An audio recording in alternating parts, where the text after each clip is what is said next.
Bonjour le monde. À quoi sert un grimoire? Un grimoire de sorcière ou un grimoire familial? Alors aujourd'hui, je vais vous parler des grimoires et je vais vous suggérer quelques propositions pour tenir votre propre grimoire. Donc à la base, un grimoire, voilà, c'est un livre qui est manuscrit, qui va être enluminé, qui va être illustré, qui va être annoté et dans lequel on va retrouver toutes sortes de choses, donc plein de choses consignées par son possesseur, des remèdes, des recettes, des sortilèges, des incantations, pourquoi pas, des connaissances naturelles, des connaissances expériences surnaturelles. Vous allez trouver des symboles, vous pouvez retrouver des herbiers, vous pouvez trouver aussi des glossaires sur la mythologie, sur la démonologie, sur tout le petit peuple éthérique, etc., etc., et aussi de la pratique. Alors personnellement, depuis plus de 26 ans que je tiens des grimoires, j'en ai fait voilà une dizaine, réalisé des petits formats même pour mes enfants. Donc mes deux enfants ont chacun la version abrégée de mon grimoire familial. Donc celui-ci s'est vu modifié au fur et à mesure des années. Donc là c'est le dernier en date. Seulement, je ne peux pas tout consigner dedans, donc j'en ai réalisé même un sur toutes mes expériences et recherches sur le parapsychique ou le paranormal. J'en ai un vraiment sur tout ce qui est symbolique. Alors celui-ci est plutôt proche de ce que je faisais quand j'avais 14 ans. Donc il est très, très sympa aussi, mais pas forcément très pratique, très fonctionnel. Alors voilà, quelques propositions pour vous expliquer comment séquencer votre grimoire. Donc vous n'êtes pas obligé d'en acheter un très beau comme celui-ci. Vous n'êtes pas obligé de dépenser des fortunes. Moi personnellement, j'aime acheter des petits carnets, que ce soit chez Pepper Blanc ou dans d'autres boutiques où on va trouver voilà, des livres plutôt costauds comme des journaux de voyage avec une pochette à la fin qui va me servir à mettre toutes mes petites recherches, mes petites fiches. Donc mon grimoire, comment je l'ai séquencé?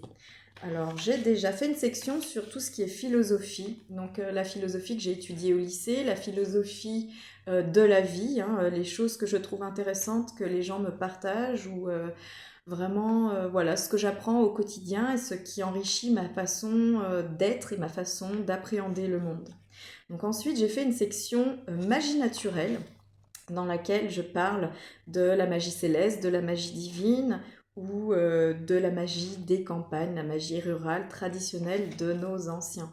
Donc dans cette section, je vais parler de la lune, de la météo, de notre appréhension du monde, de comment décoder ce qui se passe autour de nous, des outils que je vais pouvoir utiliser dans ma pratique, des cristaux, des plantes, des encens, l'usage des plantes en magie, comment créer des talismans, comment utiliser les bougies en magie, ou alors comment consacrer des huiles, utiliser la cendre pour tout ce qui est rituel de bannissement ou d'extraction, etc., etc.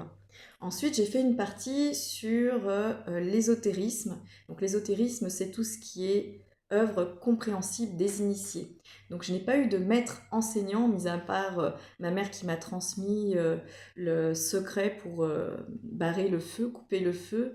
Et ensuite, toutes mes connaissances ont été au gré de mes recherches depuis mon enfance et mon adolescence. Donc j'ai quand même, comment dire, passé le Reiki, donc ça fait partie aussi de ces connaissances que j'ai consignées à l'intérieur. Et voilà, donc dans cette section, c'est vraiment très personnel, donc vous pouvez faire une section sur vos recherches ésotériques. Ensuite, j'ai fait une partie sur mes recherches en énergétique, ma pratique en énergétique, donc les grands principes, que ce soit en pratique du magnétisme ou les principes dans ma pratique Reiki. Donc voilà, tout ce que mon maître enseignant Reiki m'a transmis également, et tout ce que ma maman et les femmes de ma famille m'ont transmis dans la pratique du coupage, si on peut dire ainsi, du feu. Donc voilà, ça c'est vraiment personnel comme, comment dire, comme section. Ça va se remplir au fur et à mesure, vous, de vos propres recherches, de vos propres expériences.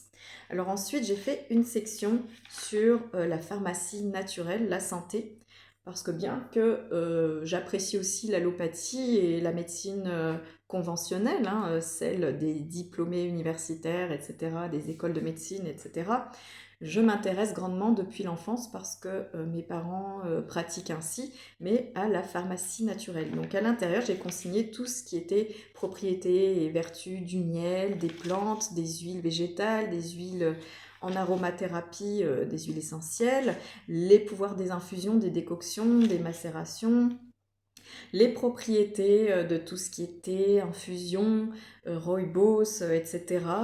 J'ai consigné aussi pas mal de choses sur la médecine traditionnelle chinoise et vietnamienne.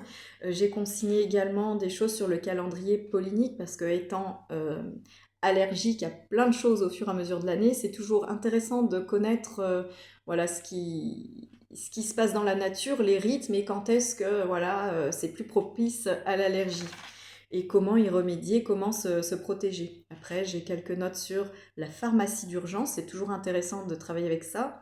Tout ce qui est arnica, argile verte, aloe vera, chanvre, etc., etc., cataplasme, voilà. Une petite section sur tout ce qui est eau florale, hydrolat, l'importance de l'hydratation également, comment s'hydrater comme il faut. Bah, toutes des petites choses qui sont très importantes au quotidien, qui vont nous servir vraiment à protéger notre santé et à maintenir un certain équilibre du corps et de l'esprit. Donc j'ai écrit aussi sur l'alimentation, le pouvoir de l'alimentation d'un point de vue oriental, hein, avec l'énergie qu'il nous apporte, qui nous refroidit ou qui nous chauffe, etc. etc.